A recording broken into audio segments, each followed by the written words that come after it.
He's called the U.S. of KKKA. He's, said essentially after 9/11, and now we're indignant because the stuff we have done overseas is now brought right back into our own front yards. Americans' chickens are coming home to roost.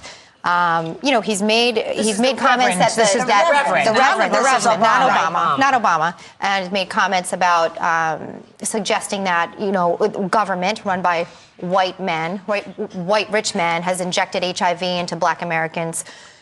I don't know, suggesting what, but he's made these comments, and people are concerned because Barack Obama has been in his church for 20 years. Well, Barack Obama, and by the way, people forget, yes, he's half black, but he's also half white. Right. And he has been soaring above racism, and many people are very pleased and very proud of the fact that he has done that. He has said, when these statements first came to my attention, it was at the beginning of my presidential campaign.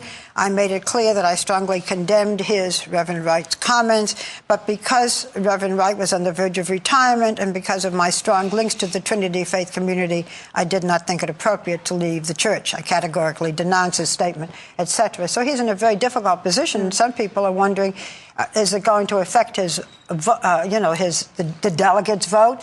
But beyond that, the fact that racism has now become such an issue is just something that's so sad for all of us.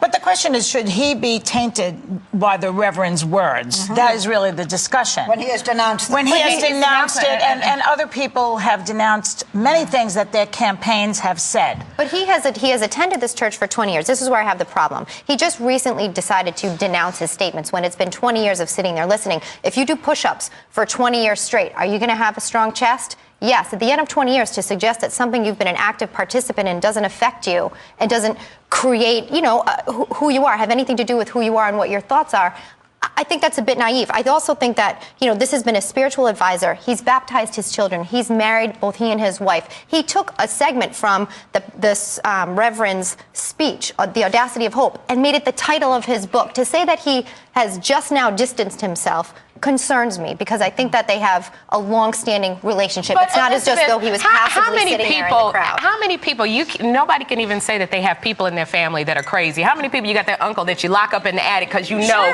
he is crazy? Are they running for the president? Are they running for the presidency? But that's not what Obama has said. He has said, I do not agree with his statements, and that he is not the only pastor in that church. Why keep going to the church? I went to a church where I found out that the heads of the church were up to things that were not good, okay? No. And I left.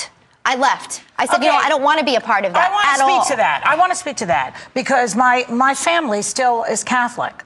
And they object to the pedophilia scandal in the Catholic Church vehemently, as you can imagine. That does not stop them from going to church. Is the same pastor preaching?